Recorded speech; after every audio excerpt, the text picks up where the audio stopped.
I want to say a hearty thank you and welcome to everybody. I'm really glad you're all here. This is, it just feels so good to have real people, in a room rather than just little Hollywood square things, My name's John Hamre, president here at CSIS, and this is our flagship event every year, and it's to highlight, the security. Our provenance as a think tank is a defense think tank.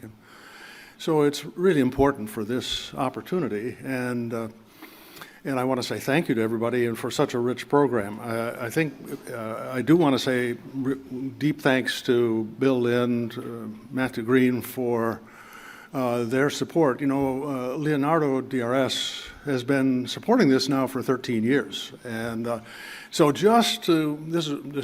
didn't ask me to do this, but yesterday, they won a $1 billion contract for the propulsion system on the Columbia class. Okay, they're now an American company. It's just so good. We now get the best of Italian engineering helping keep our submarines safe. So wonderful. Yesterday really it wasn't just because of Leonardo's win. What was really, I talked a bit about this last night, yesterday was a momentous day because Finland became an ally. Unbelievable how important that is. I remember going 25 years ago when I was deputy secretary, first went to Finland and talked to the state secretary. You guys want to join NATO? And he was very polite, and he said, you don't know what the hell you're talking about. He just brushed me off, which is, at that time, was probably appropriate. But, Vladimir Putin has changed the landscape. And the clear malevolence that we now have to live with in Europe, which is a real threat, led Finland to say, we need to be a part of this alliance. And they've strengthened this alliance by joining it. They're a very capable, competent military. And we celebrate that. But there was a larger and more important aspect to this, which is there's no Finlandization option now to end the Ukraine war. That may have been a possibility. There isn't a Finlandization option now. And we now have to internalize in our own thinking how we're going to defend ourselves in the East in a way that incorporates Ukraine. Now, that's a big and kind of scary thought. I'm way out there. I personally think we ought to bring Ukraine into NATO right away. Our best defense in the future is to rebuild Ukraine. But Ukraine on its own cannot establish a deterrence framework against Russia. So we just have to start thinking bigger ideas about this. That may not be the right answer, but we do need a strategic framework that talks about the long-term security, the security of Europe over 30 years, not the next 18 months. And I know we're going to get after that. We've got such a great lineup today, and so I'm really excited. I'm looking forward to all of this. And so thank you all. You're vitally important in this conversation because your questions are going to stimulate these intellects to even better ideas and thoughts. So please be active in this conversation. We have been partnered with Leonardo DRS, and we're very, very fortunate that we have the president of Leonardo with us today, and it is a wonderful company, but they want to be a trusted partner into the American industrial base, and I think under Mr. Profumo's leadership, that's gotten stronger and stronger and stronger, and it's a very good thing. So if I could turn to Mr. You're here with us virtually, and I'm delighted that you're here, Mr. Profumo. Let me turn to you to get this going. No, first of all, many thanks, John, for this kind introduction. And really, I do apologize by the fact that I'm not there with you. So I hope that I'm the only one in video and all the other are present in person. Next time, I'll promise you that I'll be there.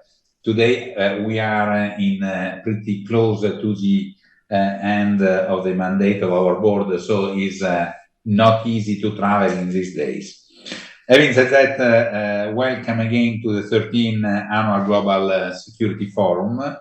Leonardo DRS and Leonardo, if I can say so, sponsors this important event since its inception, and we are so pleased to be associated with it again today. This year, the Global Security Forum is focused on transatlantic defense. Russia's invasion of Ukraine has thrust Europe into the spotlight, raising important questions about the challenges Europe and NATO must address on their eastern borders and the broader collective responsibility free democracies around the world face to maintain a just world order. A world that is fast changing to the worst, unfortunately, and forces government, institutions, and industries to adjust to a new normal and shift to an economy of crisis, if not an economy of war. Never in the last decades, European territorial integrity and the security and safety of its citizens was under direct threat. Now, this is the reality we are facing. There is therefore clear need to rebuild a credible defense and deterrence capability, and industry is ready to provide its contribution. Today, panelists have a depth knowledge that will be instrumental to answer these questions. Defense and industrial cooperation, technology transfer, munition stockpiles, interoperability and interchangeability will all surely surface as topics of debate throughout the day, as well as other important factors for consideration. You will hear from senior government officials and military officers, public policy analysts, and defense industry representatives, all of whom are incredibly well positioned to provide their insight and experience to the issue at hand. So again, welcome. Let me close by thanking again John Ambre and the talented team of CIS for organizing today's forum. Leonardo and Leonardo DRS are proud to be associated with CIS and the Global Security Forum, and we look forward to a compelling and provocative dialogue today. Thanks again.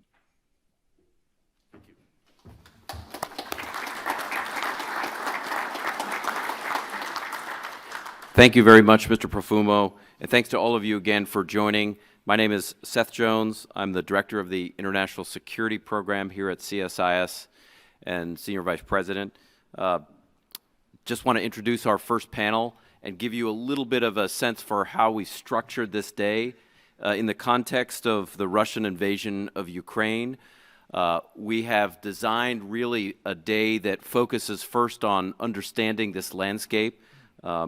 The purpose of the first panel is that'll be chaired by my colleague Emily Harding. Will focus on that landscape and how it is evolving. Then we'll move into a discussion with the Vice Chairman of the Joint Chiefs of Staff, an American perspective from the Joint Staff on how the U.S. is thinking about its industrial base, its position in Europe in the context of U.S. interests in the Indo-Pacific and other areas, and then broader implications for how the chairman and the vice chairman and senior Pentagon leaders are thinking about the evolution of competition and warfare. Then we'll move in the afternoon to looking at the challenges of European defense and opportunities. We'll have colleagues from Germany and France, as well as one of our former colleagues here at CSIS, Heather Connolly, who's the president of the German Marshall Fund. And then we'll finish on a discussion on the defense industrial base and cooperation across the transatlantic on avenues to better think about cooperation, coordination in the industrial base. So that's how we've structured this day. With that, I will turn this over to my colleague, Emily Harding, for the first panel. Emily joined CSIS as Deputy Staff Director from the Senate Select Committee on Intelligence. Before that, Emily was an analyst and manager at the Central Intelligence Agency. Also spent a tour at the National Security Council at the White House. So she is well positioned from her time on the Hill at CIA and at the White House to have a conversation, to lead a conversation on the threat landscape in Europe. So Emily, with that, I will turn this over to you. Thank you. Thanks so much, Seth. And welcome to our distinguished panel. So up here with me, I have Ambassador Marek Magierowski, who worked as a reporter, editor, and columnist for over 20 years prior to becoming Poland's ambassador to the U.S. He served as the head of the economic and foreign affairs desks at several leading newspapers and editor-in-chief of another. In 2015, he entered government service, working for the Chancellery of the President as an expert on public diplomacy, then as head of the press office, Undersecretary of State at the Ministry of Foreign Affairs. His previous overseas posting was as ambassador to Israel. And we are hoping that today you bring both your keen journalist's eye and also your official positions of the government of Poland to our discussion. We also have Rear Admiral Tim Woods. He became the British Defense Attaché here in Washington this spring, so welcome to him, a warm welcome from a beautiful DC spring. He's coming from Kyiv, where he was the British Defense Attaché at the front line of the UK's support to the Ukrainian military. He also has served as the head of the British Defense Staff in Eastern Europe, commanding all defense attachés across Belarus, Moldova, Georgia, Armenia, Azerbaijan, and Ukraine. Quite a comprehensive job. We're looking forward to exploring the run-up to the war with you. His previous roles have included active duty in Afghanistan, deployments to the Far East, submarine patrols, secondments to NATO, the UK Ministry of Defense, and the National Security Secretariat. And then I'm also pleased to have on stage my former boss and one of my best bosses ever, John McLaughlin. He was the former deputy director of the CIA and is currently a distinguished practitioner in residence at SAIS, right across the street, which is also his alma mater. He served as acting director of CIA in 2004 and as deputy director from 2000 to 2004. His CIA career spanned 3 decades, and it is completely fair to say that his leadership shaped the modern practice of intelligence, certainly shaped my career. His career included roles as Deputy Director for Intelligence, Vice Chairman for Estimates, and Acting Chairman of the NIC. He served as the Director of the Office of European Analysis during the fall of the Berlin Wall and the collapse of communism in Eastern Europe and the Soviet Union. And after the breakup of the Soviet Union, he represented the intelligence community on the U.S. diplomatic missions that established relations with these newly independent countries. So we have quite the distinguished panel to launch us off today in a strategic discussion about Europe. So let's start by going back to late 2021 in the run-up to the war, to Russia's invasion of Ukraine. Opinion was divided at that point on whether Putin would really do something as audacious as launch a full-scale invasion of Ukraine. Richard Betts once noted in his analysis of surprise attacks, war involves discontinuity, an aberration or divergence from normal, so it is hard to imagine, sort of by definition. So first, I want to start with you, Mr. Ambassador, about how your country and how you saw the landscape in Europe in the run-up to the invasion in early 2022, and what you saw as the evolution of Europe's realization that this was about to be a land war. You mentioned my previous incarnation as a journalist, so I have to be very careful not to mix these two roles of a hack and a public servant. I'll do my best. It came as a surprise to many political leaders also in Europe, I mean the invasion, in spite of the fact that the CIA had taken an unprecedented decision to share intel not only with America's closest allies, but also with the public opinion, which is also pretty stunning from our perspective.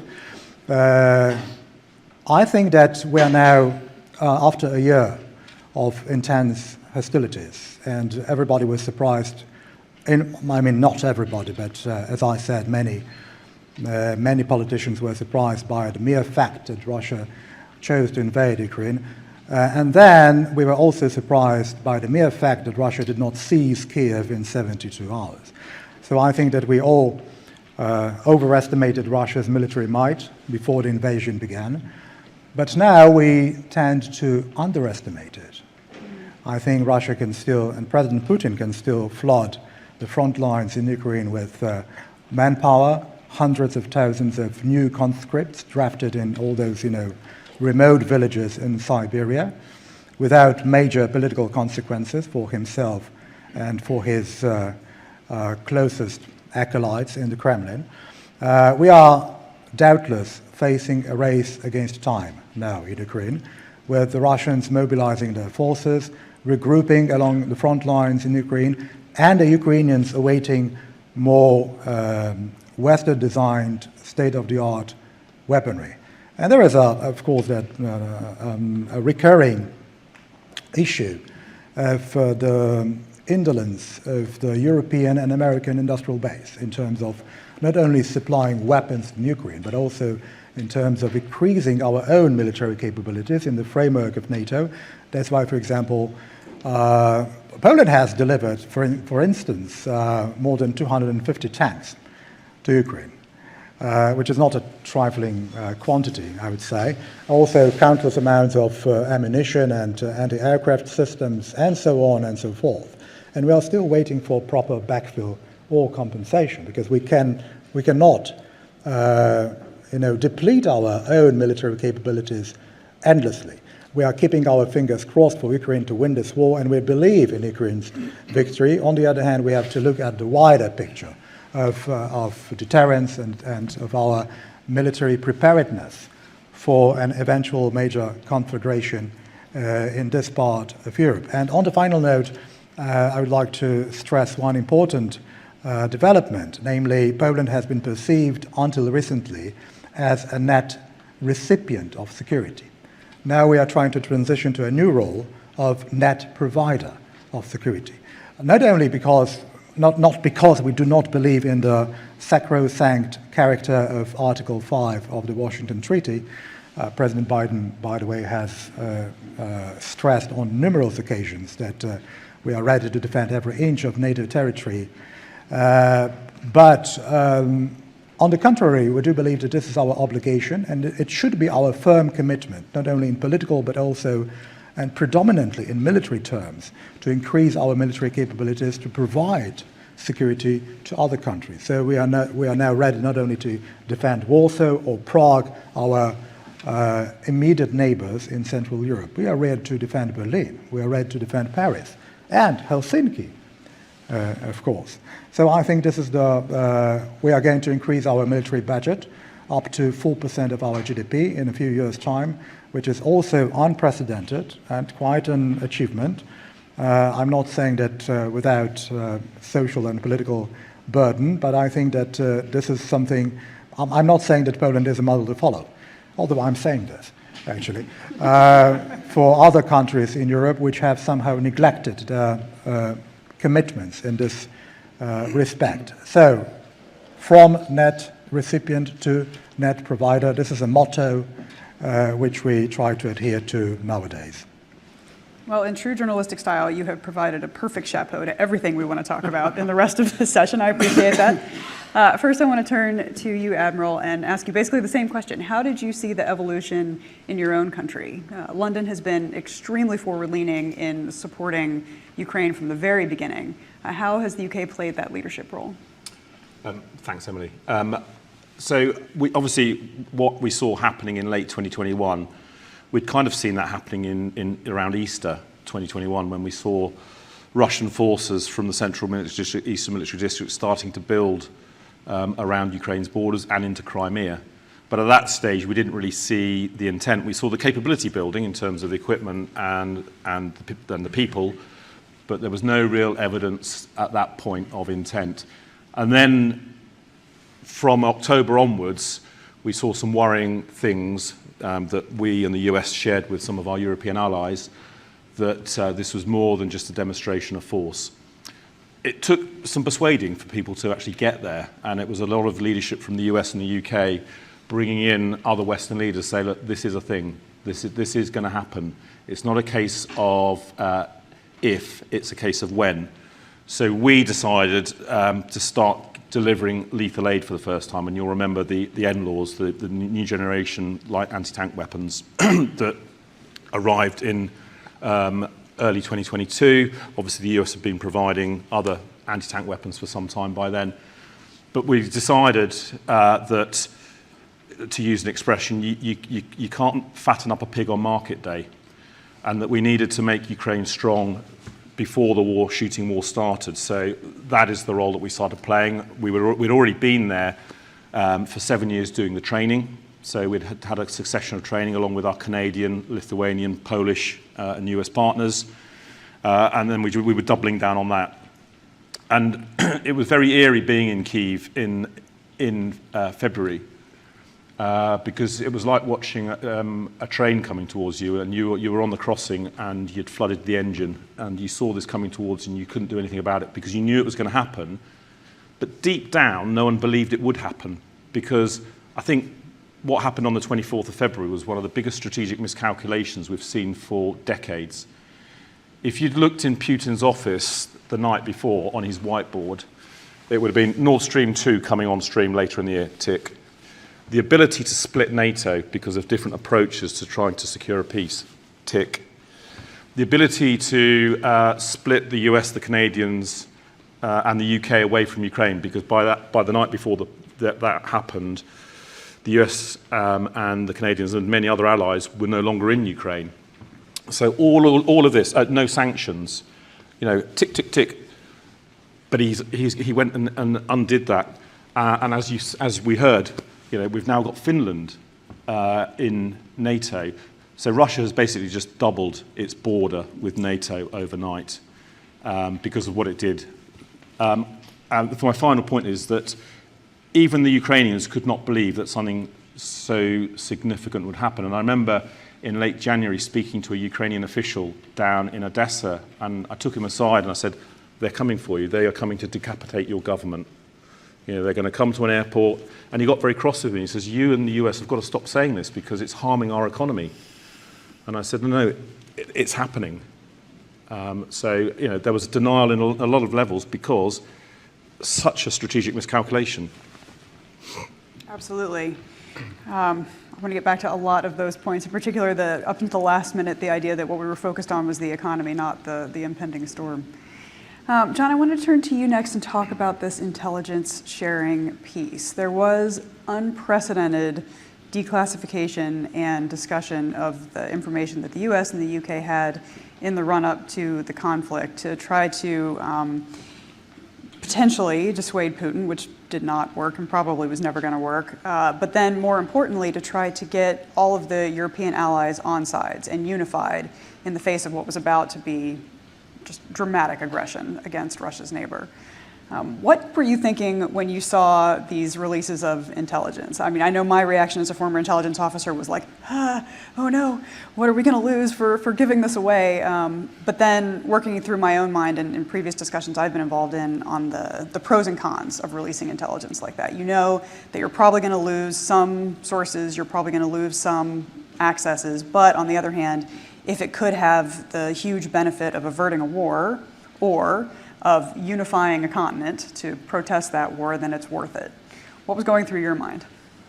Well, actually, the release of intelligence or the sharing of intelligence in a way that an adversary understands it and sees it is not a new thing. The new thing here is the volume and the accuracy of this intelligence.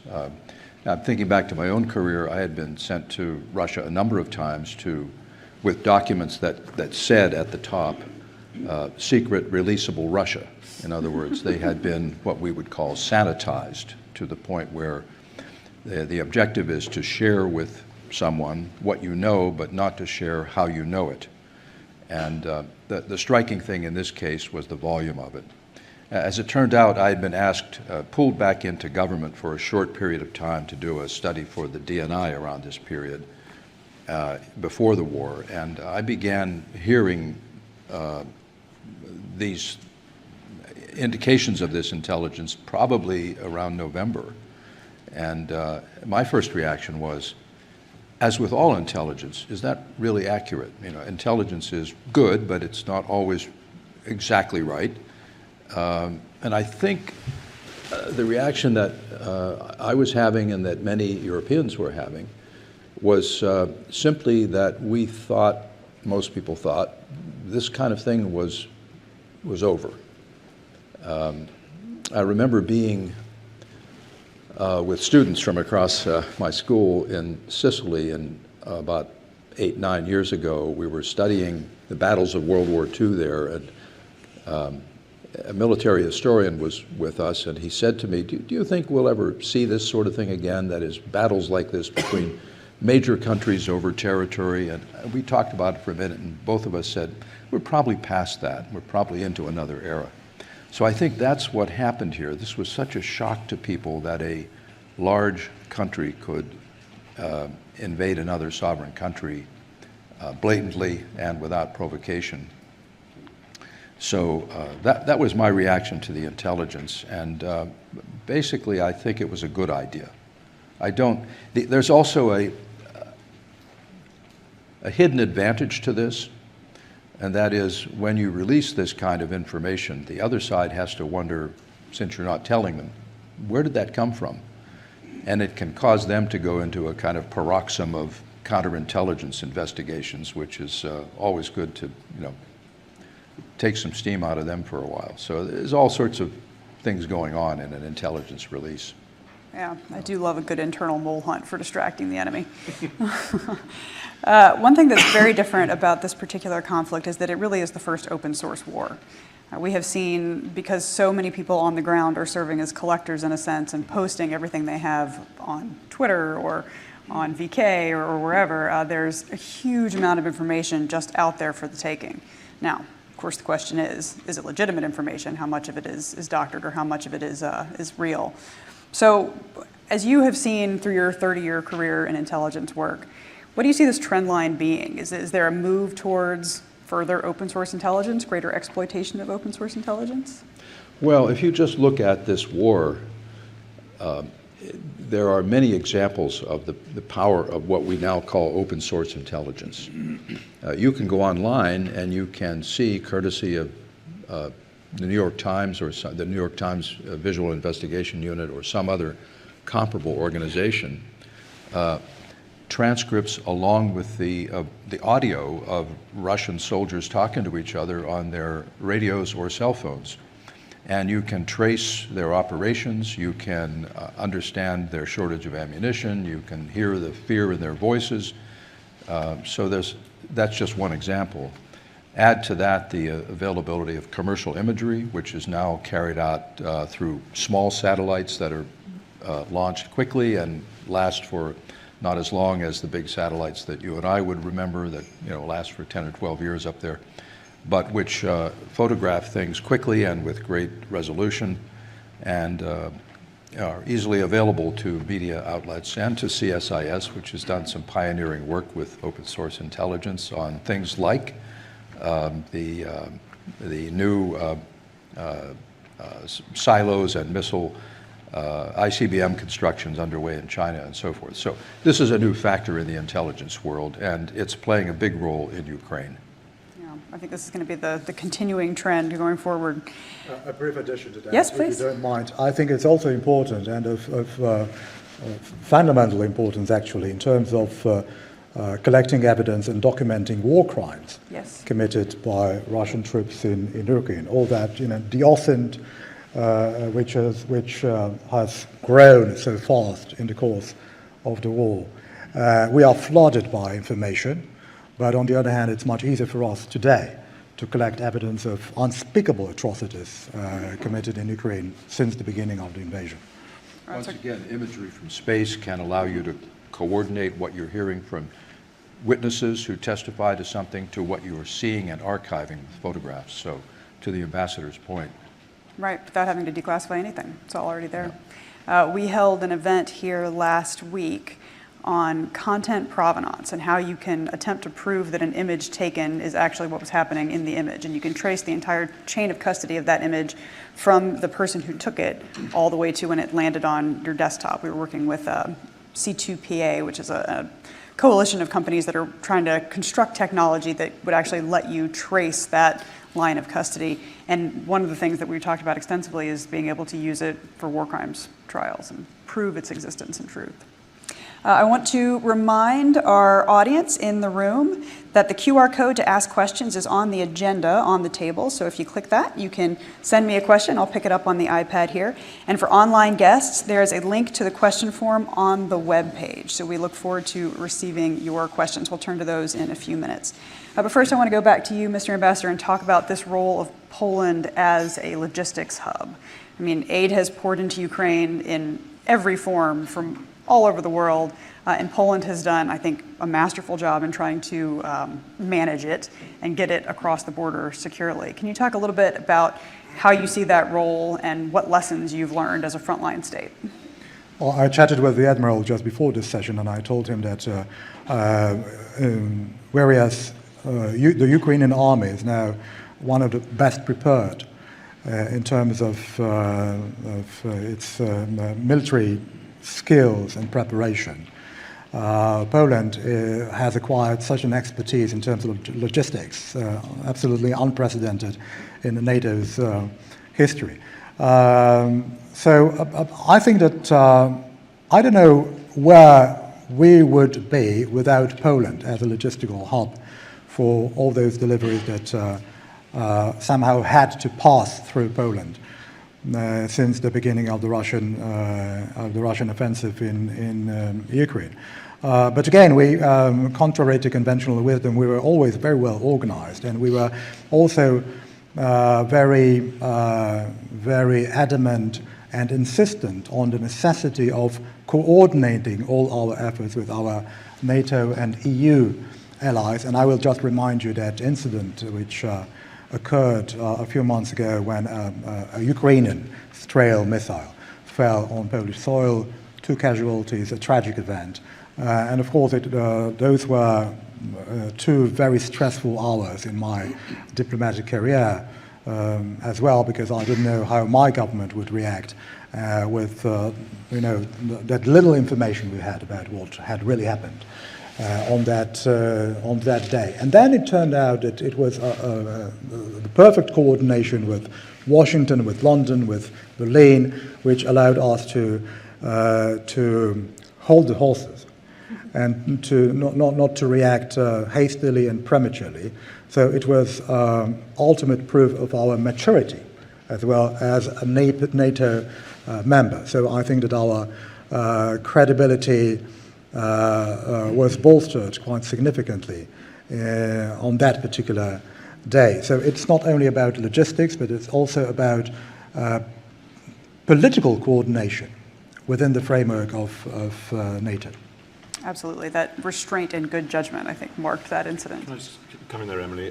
So I remember back in Western Ukraine in late February remarking to someone, it's going to be a battle of logistics. It's going to be Western logistics against Russian logistics, because ultimately it's logistics and command and control that win wars.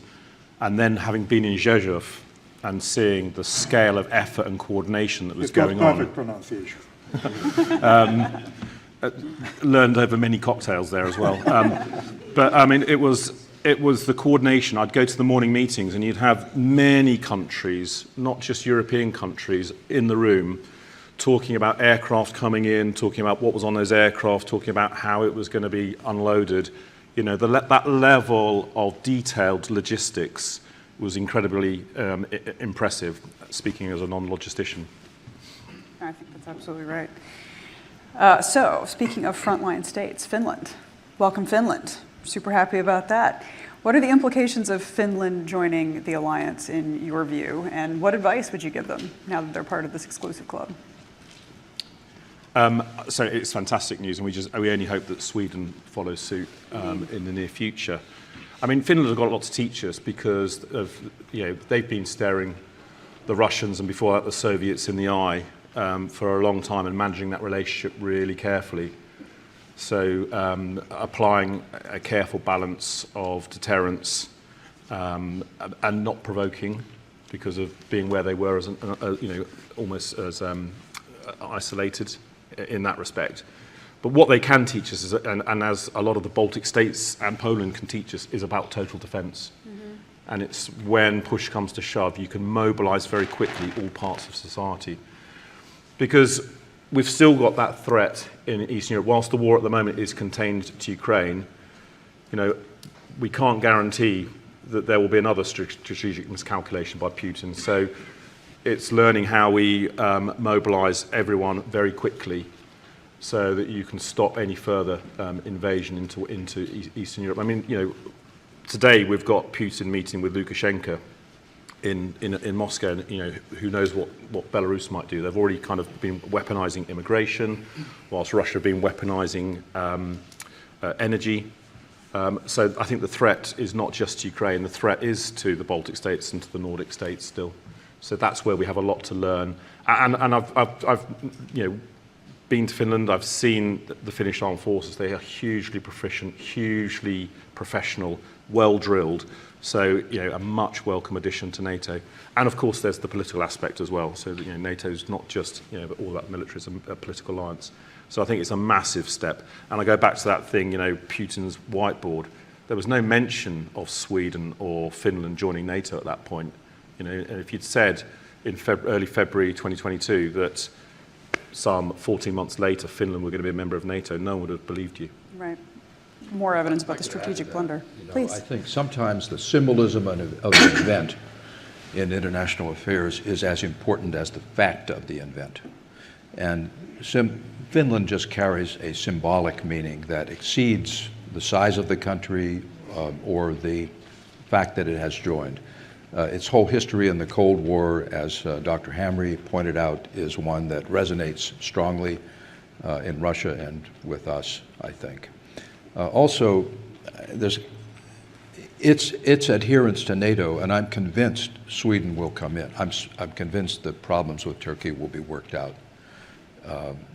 When you add Sweden and Finland, there aren't many EU members left who are not in NATO. That's sort of a hidden consequence of what's happening. I would expect that the talk that we've heard for many years about strategic autonomy and so forth within the EU, that talk will die down because the overlap now, I think it comes down to maybe once Sweden is in, it's only Cyprus, Austria, Malta, and one other who are Ireland, who are not among EU members who are not in NATO. So that's kind of a hidden, not yet fully digested implication of what's going on here. And as a European analyst said recently, in a way what's happening is that the three tribes of Europe are, if not uniting, there's much more uniformity among what this analyst called the three tribes of Europe, meaning Southern Europe, where the threat has been, prior to this, felt mostly from immigration. Western Europe, many of those countries thought they were living in eternal peace, and the frontline states, which have felt existentially threatened all along. Those distinctions are not as sharp as they once were, so you have Europe really coming together politically, and in terms of its understanding of threat. That's something with just enormous consequence in terms of the international system. I think we have all realized in recent months how important the Baltic Sea is in terms of our energy security, especially from Europe's perspective, which is one of the most crucial components of the overall security architecture in our continent. So Finland's accession is pretty vital also in this regard. The Kaliningrad enclave, just across the Baltic Sea, from Finland, which is basically a huge military base or an unsinkable aircraft carrier, still posing an existential threat not only to Poland, but I think to the whole region. So again, Finland's membership in NATO is also pretty important from this particular perspective. And thirdly, Finland was attacked by the Soviet Union in 1940, the Winter War. So they remember mentally, but also physically, how unpredictable Russia is as a neighbor. So I think that also in terms of our mental approach to Russia's threat to whole Europe, it's also important to have Finland in our camp. Exactly. The Winter War was the first book I pulled out in February of 2022 to relearn some of the lessons. So on this point about the strength of Europe and the newfound unity in European purpose, how do we keep that momentum going? The energy question, I think, is a vitally important one, and I, for one, have been really impressed to see how Europe has adjusted to exceedingly high energy prices and sort of adjusted their strategy to compensate. What do you see as the future of the next winter through Europe? How do you see this momentum building? Ask the weather forecasters. We did have an exceptionally mild winter last year, which... Yeah, just very, very briefly, Poland has been prescient from the outset that Putin would one day use energy as a weapon, which he did at the peak of the current war in Ukraine. So, for example, we inaugurated our first LNG terminal 6 years ago, almost 7. Last year, we opened the so-called Baltic Pipe, which now transfers gas from the Norwegian continental shelf via Denmark to the Polish stretch of the Baltic coast. And since October last year, we have been entirely independent of imports of Russian gas, which is also quite an accomplishment, not also in economic, but also in political terms. We are now transitioning from coal to gas to nuclear. So again, energy security from our perspective is of utmost importance. This has been a very painful lesson, not only for us, but also for our partners in Europe. It was hilarious to hear some political leaders in Western Europe complaining about their constituents' apprehensions that they would have, for example, to lower the temperature in their swimming pools by 1 degree Celsius during harsh winter. Fortunately, harsh winter did not materialize. But of course, it's very hard to predict what comes next. And but I think that also mentally, for example, in Germany's case, it was a very interesting development and a very intriguing phenomenon to see Germany, for example, reducing its reliance on imports of Russian gas from roughly 55-60% to virtually zero. Yeah. So it was possible, in spite of all those fears that have accumulated for so many years in Germany. You know, Europe deserves a lot of credit here, because here in the United States we didn't really have to sacrifice for this, except perhaps gas prices. And they were spared that terrible winter that could have occurred, but nonetheless, I think deserves a lot of credit. Now, it's going to get harder because OPEC has just cut production again, and this will benefit the Russians. They will gain an enormous amount of money from the fact that oil prices are now projected to go up from around $75 a barrel for crude, now as high as $95 this year, and then perhaps ascend to over $100 in 2024.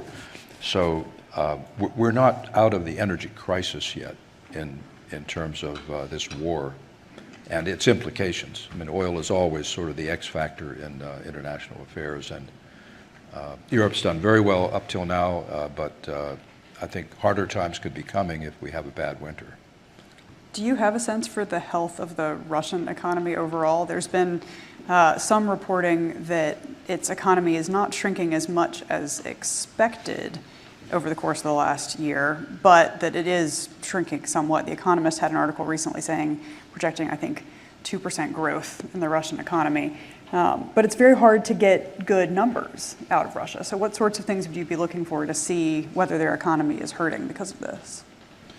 Well, it's very hard to get good numbers, as you say. So I think... it's easier to get bad numbers. Yes. Yeah. It's easy to get official numbers is what it is. Actually, there was a time, I haven't been in Russia since 2018. There was a time then when you could get a serious statement from their economic officials about their economic situation. You really can't get that now. Sanctions have to be hurting them, but they're expert at eluding sanctions. The fact that they're working so closely with Iran and China, I think, will help them economically.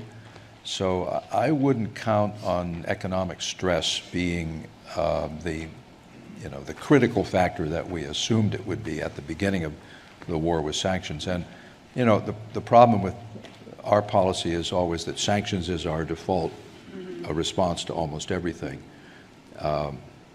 It's one weapon we can easily invoke, but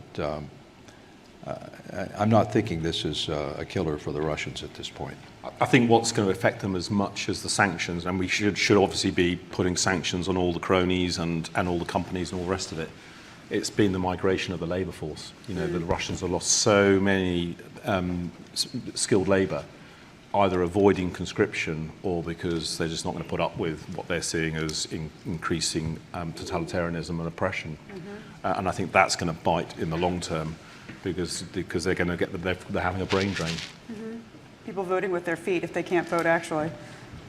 Yeah, I've always felt that, again, the Russia that we knew prior to this war was a Russia in which people liked to travel abroad, they liked to send their children abroad, they had a lot of money to spend, they were integrating into the world in a way. And I think more than sanctions itself, more than the availability of specific goods in Russia, I think the thing that is most painful to them, those who have remained, and many of course have left, but for those who have remained, it's the inability to move about freely in the world and to participate in the world in the way that Russia had become accustomed to doing. And this is one of the things, going back to Putin's whiteboard, that Putin threw away with this war. The fact that,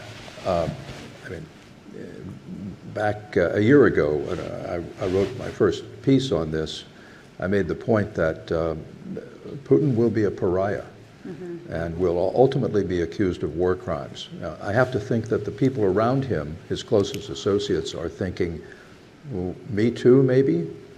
So there has to be, even though it's hard to see, there has to be some kind of pressure building inside of Russia to either stop this war or to change the situation in a way that would once again take Russia back to where it was before Putin threw it all away.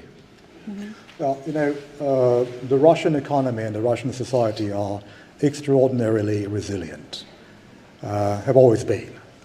And I should not be even saying that as a diplomat, but with all due respect, they can survive on cabbage and potatoes for many years.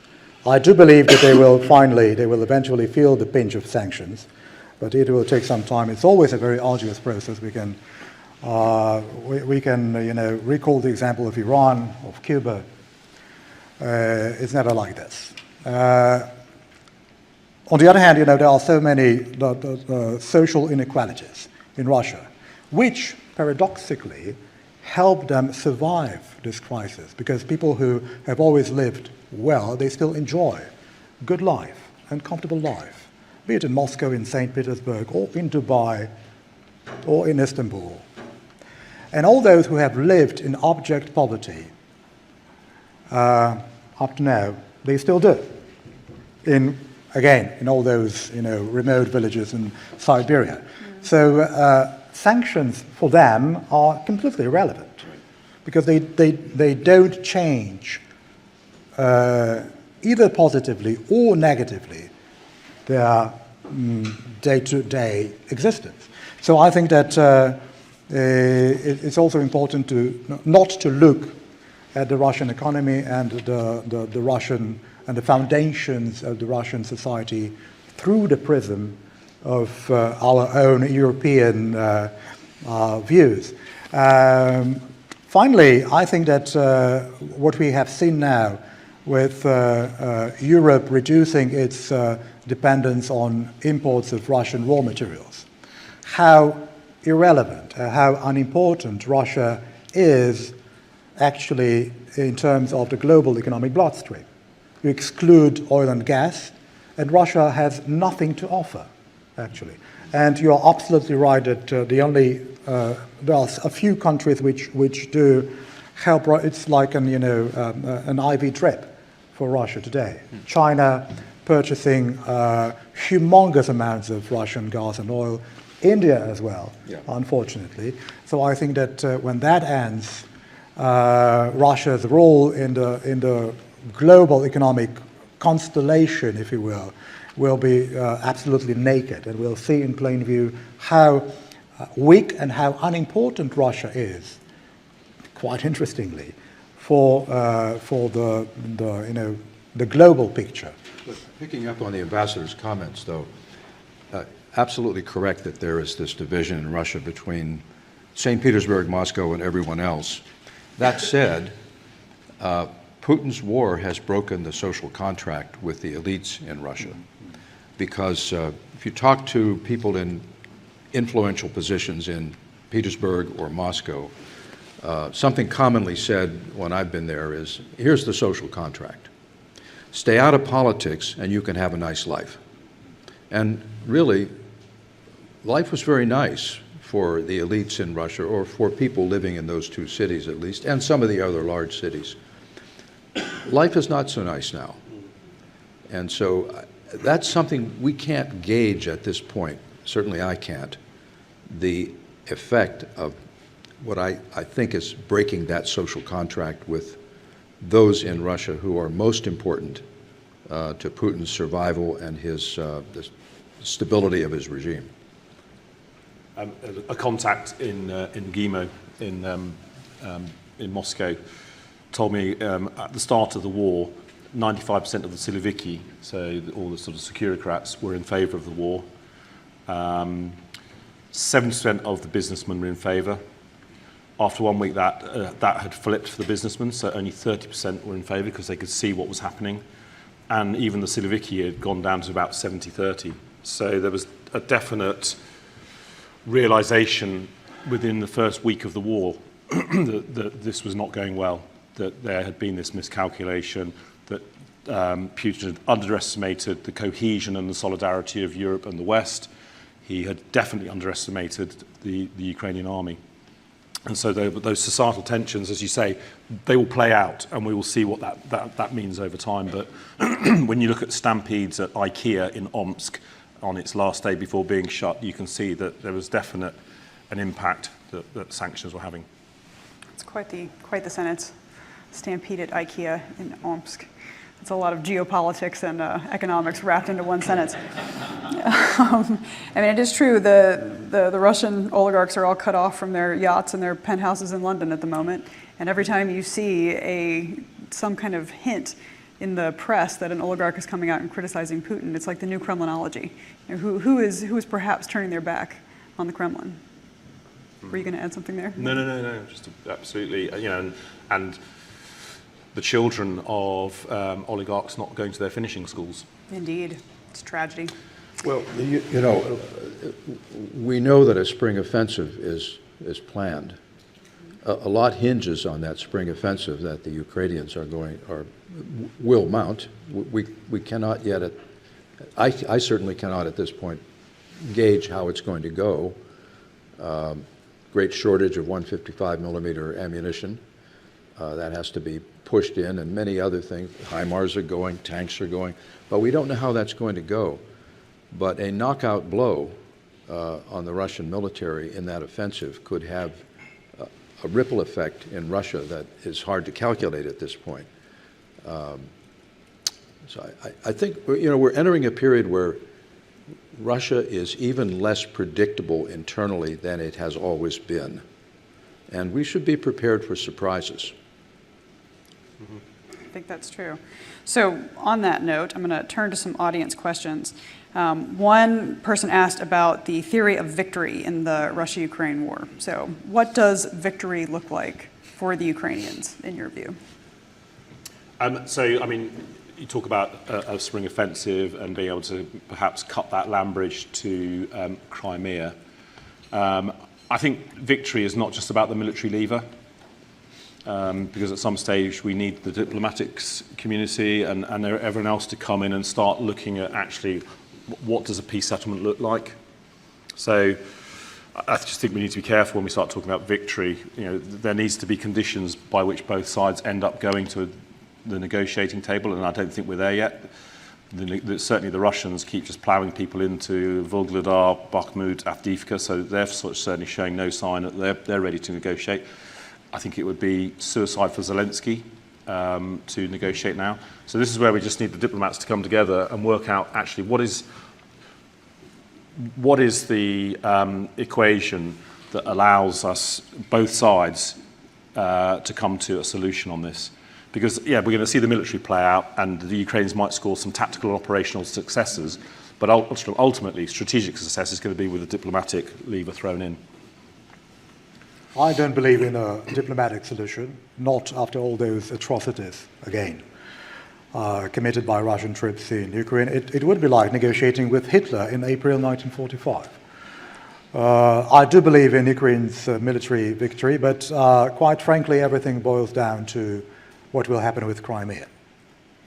This is, I think, the most important element of this whole equation. Russians are probably pretty much concerned about the Ukrainian government's designs in this respect, and I think that the most pure definition of Ukraine's victory would be to have their borders back. All those territories attacked, invaded, and annexed and occupied since 2014. Yeah. As simple as that. That's, as the ambassador described it, is the way I would define it as well. Have the borders back to where they were before 2014. Crimea being the big problem. How you deal with Crimea is, I think, if you get to that point, that will be the major diplomatic challenge. Mm-hmm. I hesitate to even suggest a solution. I've seen people talk about maybe you need to have a referendum there, an internationally supervised referendum. The Crimea, obviously the Ukrainians want it back, but that I think will be the sticking point. And then we have to think about if that is a victory. And again, I agree with the ambassador that up to the point when once we learned how the Russians were conducting this war, with what are now universally accepted as war crimes, I could see that a negotiated solution could be possible. But once we've crossed that bridge, I can't imagine the Ukrainians settling for anything other than what the ambassador has described. Then we have to think about, well, what happens after that? Mm-hmm. Russia is still under sanctions. How do they get out from under sanctions? Where does the money come from to rebuild Ukraine? Presumably Russia will then have reparations, or the billions that we've sequestered that are off limits for the Russians now can be devoted to that. So there's a kind of a bleak and dispirited future for Russia, I think, in any aftermath of this that I can see. I mean, I have the utmost admiration for my Ukrainian friends in the armed forces of Ukraine, the ability to withstand what they've been, throughout the whole 14 months, but especially the start of this year, where the Russians have just been throwing conscript after conscript, equipment after equipment into that eastern line. But the thought of, and I'd love to have my optimism bias switched up to 11, that says that the Ukrainians will be able to expel them from all parts of Lugansk, Donetsk, Zaporizhia, Kherson. I think Crimea has got to be a political solution because of just the concentration of force that is there and what it would mean for the Ukrainians to go in there. The Ukrainians have been amazing, but they still haven't demonstrated kind of that air-land integration that NATO forces would show. So in any forthcoming spring offensive, even that tactical operational success will be met by further Russian escalation. This Putin's neurotic when it comes to Ukraine. It's his July 21 essay going back to the 1922 borders, if it's his speech last year that talks about the Great Northern War that went on for 21 years in 1700 onwards, he's in this for the long term. So, to say I don't think there's going to be a very quick military solution. I'd love to be wrong, but I'm afraid I'm just looking at it through what we're seeing in terms of a war attrition at the moment. Hence, we just need to be seeing what are favourable conditions for Ukraine to negotiate. And I think the Ukrainians would be up for that, notwithstanding some of the horrors that we saw at Irpin and Bucha, and in Mariupol, and in Sumy. It's been a long-standing tradition in Tsarist, Bolshevik, Soviet, and Russian Russia to perceive other nations in Europe as irrelevant, unimportant. We know something about that, by the way, we the Poles.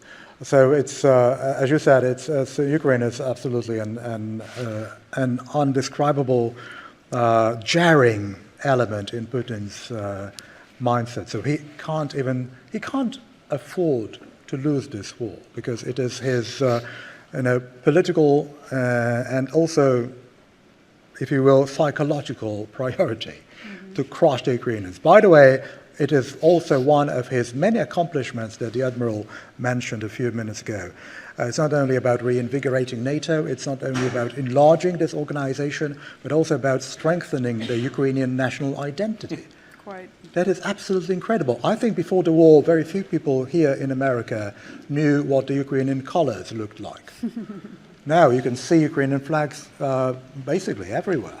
Nobody knew what the name of the Ukrainian president was. Now everybody knows Zelensky. So that's also pretty interesting. Yeah, we had a joke that basically Putin's done more for Ukrainian nationalism than Stepan Bandera did in the sort of 40s and 50s. And, you're seeing more black and red Banderista flags now, Although there was a generational change in Ukraine that was impressive. Putin sort of put the frosting on this with the war, but prior to the war, if you went to Ukraine, you realized there was a new generation of people who were not just patriotic, but determined to stamp out corruption, determined to bring a democracy there, to polish their democracy. I had a young member of parliament say to me, here's the danger we face. This is before the war. Ukraine is the only country that can change Russia. What she meant was, the Russians don't think of us as, they think of us as their little brothers, little sisters. If we have a functioning, transparent, prosperous democracy here, Putin knows that his citizens will want the same thing. If we can have that, I actually think I think that's a bigger driver for Putin than worries about NATO. He knows NATO is not going to attack Russia, but he knows that Ukraine can change Russia. You know why Bucha was attacked in the first place? Because it was, and it still is, a posh neighborhood. It was a symbol. The crushing and destroying a symbol of Ukraine's growing prosperity.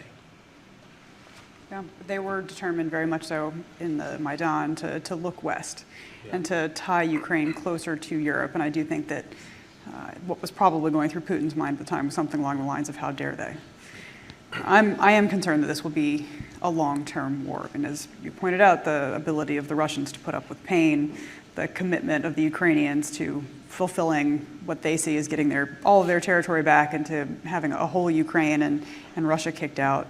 And then you have NATO and Europe and America that are eager to see Russia pushed back where they are now, as opposed to making trouble later on. And the question of, what is a sustainable end to the fight, I think is going to be one of those friction points in Europe that I am concerned about, perhaps causing some friction in the alliance. But I have been very pleasantly surprised to see us work through those thus far, and hope that can certainly continue. One more question from the audience. I think we have time for a couple more. A couple people asking about the Russia-China relationship. Felicia Schwartz from Financial Times asks, have you seen any change in China's willingness to provide weapons to Russia after the Xi-Putin meeting? Is China trying to find the red lines that would trigger a Western response? Who wants to take that one on? Well, this was another case where, and I don't know this for a fact, but I assume a comment by the U.S. government saying there are indications that that China is considering lethal aid. I assume, without knowing, that was something drawn from an intelligence report. So it's another case where intelligence was used to perhaps discourage that. I think China is still walking a fine line here. I know the Xi Putin visit seemed to go well and got a lot of publicity, and they seem to be on the same page on many issues. At the same time, China really needs Europe, and Europe wants to maintain a relationship with China, so they've got to be careful not to. And if you look at the public opinion polls in Europe, China is not well regarded now among most countries. I mean, the disapproval of China is somewhere between 34% and 90%, depending on whether you're polling in the east or in the center. So it's a fine line that China has to walk here. One possible advantage of China and Russia working together, if you can imagine an advantage, is that I think it diminishes the likelihood of Putin actually using nuclear weapons in this conflict because China has a no first use policy. And if Putin were to use nuclear weapons, China would have to condemn it. I can't imagine that China could do anything other than strongly condemn it. So, in a sense, Xi's embrace of Putin may discourage that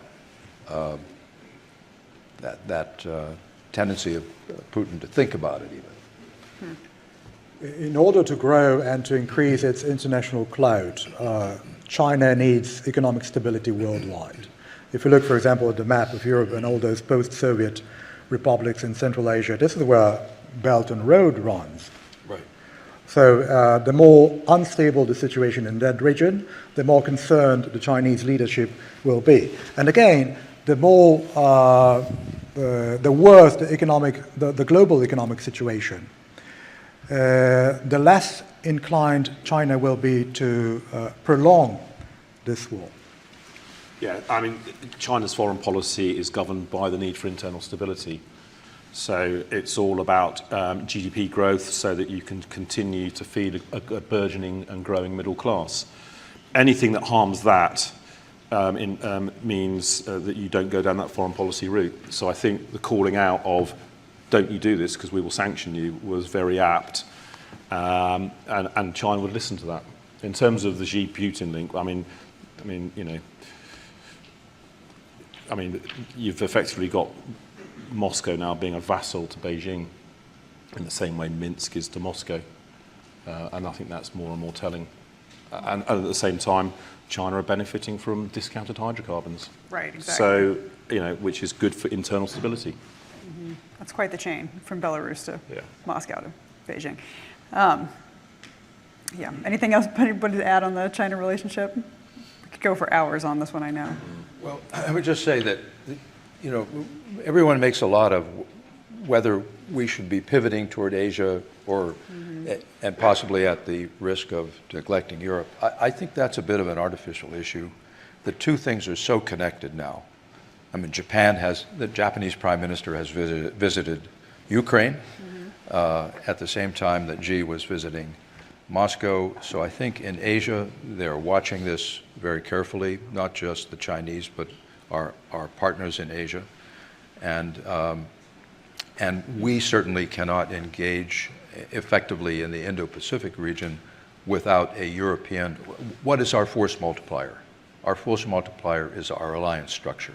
Where is our alliance structure centered? In Europe. So I think these two things are connected in ways that are unprecedented in modern times. And I don't think we fully can map that yet. Let me just add to this, Poland has just signed some very juicy contracts with some South Korean companies, so it's another connection. Exactly. Yep.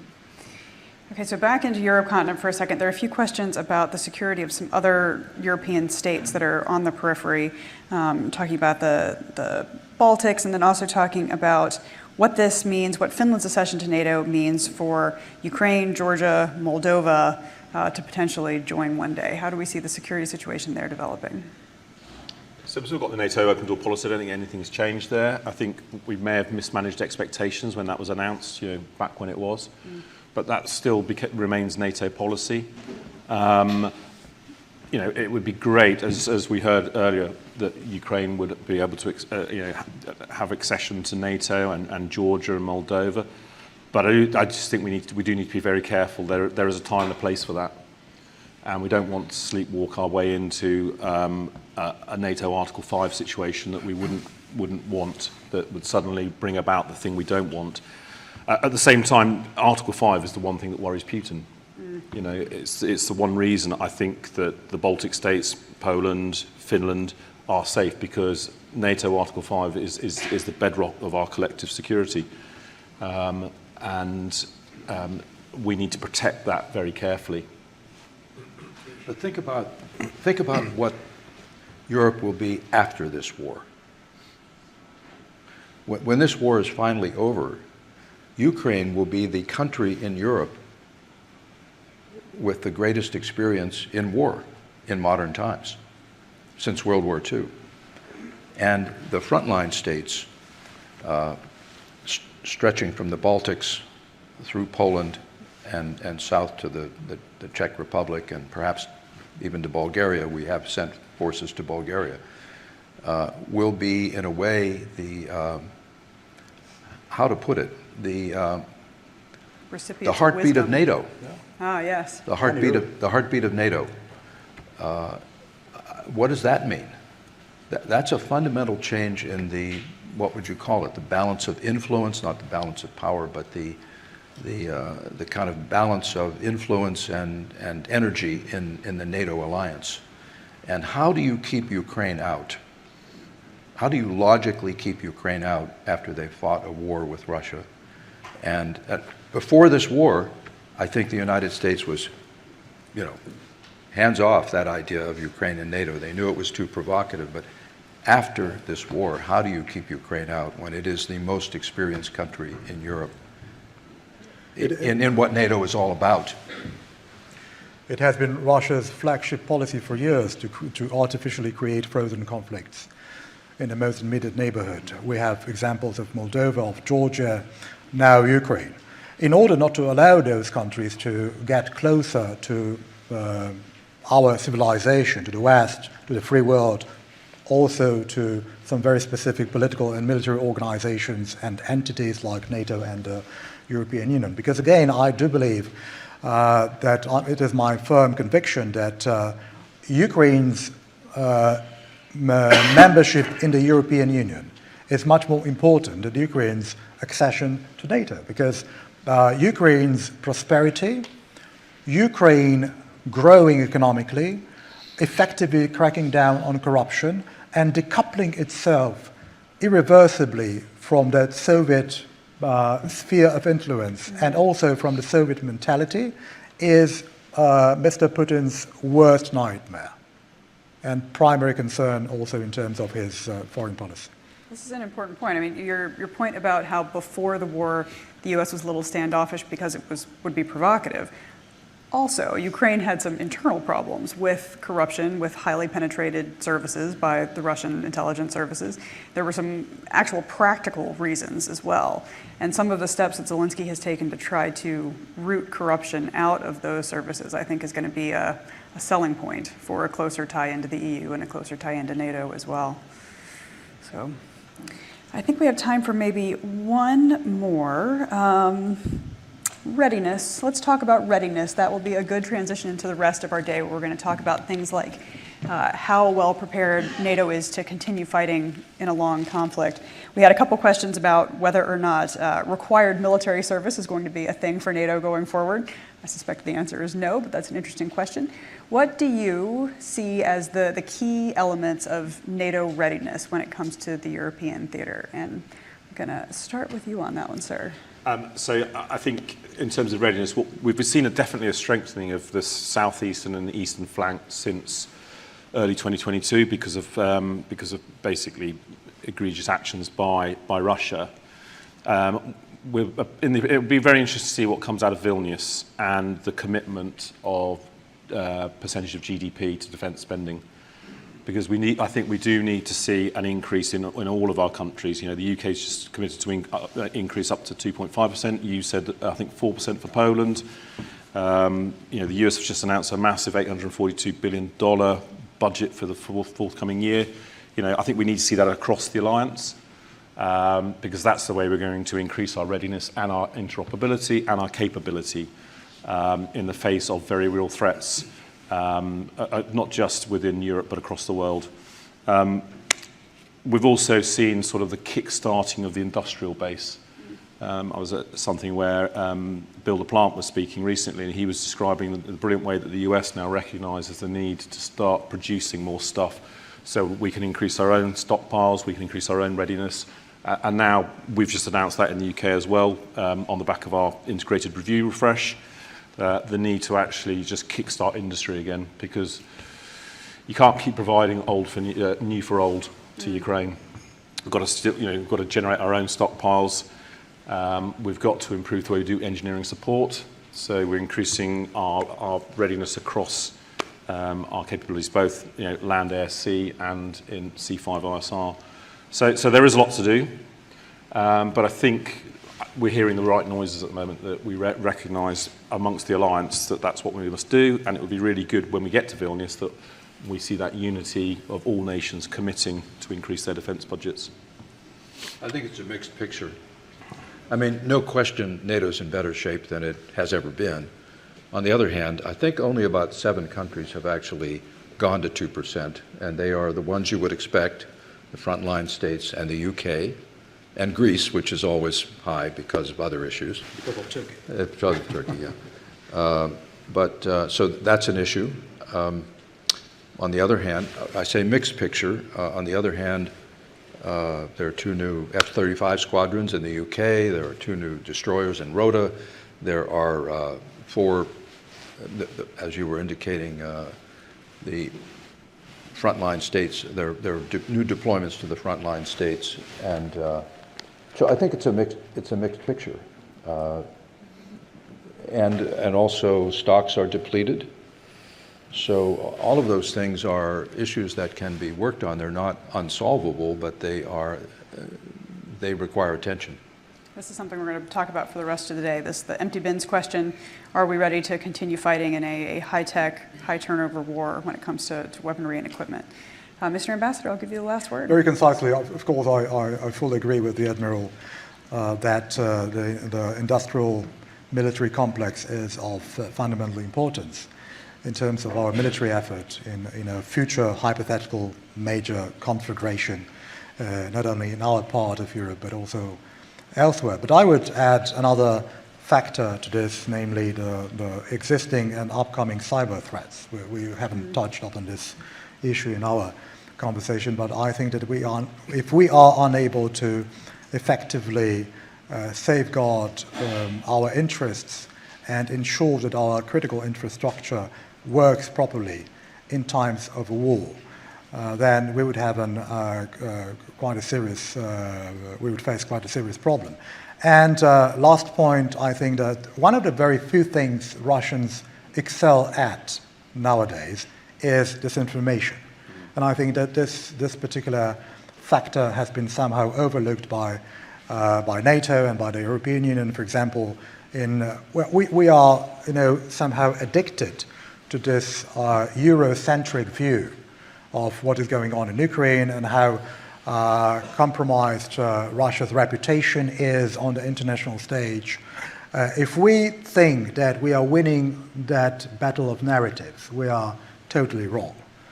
In Latin America, in Asia, in Africa, all those Russian arguments about the war and its origins fall on a very fertile ground. Also because, I don't know how many of you are aware of that, but around 100,000 young people from the so-called third world countries or non-affiliated in the 70s, in the 80s, and also at the beginning of the 90s, just after the disintegration of the Soviet Union, received scholarships in Moscow, in St. Petersburg. They graduated from Soviet and Russian universities. Now, in the 60s and 70s, they are heads of state, presidents, prime ministers, foreign ministers, lawyers, architects, opinion makers, celebrities in Africa, in Latin America, in Asia. Thousands of them speaking Russian, and thousands of them much more vulnerable to Russian propaganda than us. So it is, again, a phenomenon a little bit under the radar. But we also have to focus on this if we want to be well prepared for all those, future confrontations with Russia? There is a kind of separation developing between global south and global north. Not quite north-south, but roughly along those lines, as the ambassador suggests. I mean, for countries in Africa and Latin America, the issues that we're talking about here are superseded by other issues that to them are more personally compelling at this moment, coupled with the fact that Russian diplomacy has been pretty effective there, along with Chinese diplomacy. Right, the implications of global food supplies based on the Russia-Ukraine conflict. I'm not sure why we're not talking about that more. We do ignore the global south at our peril, and I think that's going to be a continuing feature of these discussions. Well, thank you so much. Before you all make a run for coffee for our 15-minute break, before our keynote with Seth Jones and Admiral Grady, the Vice Chairman of the Joint Chiefs of Staff, please help me in thanking our panel.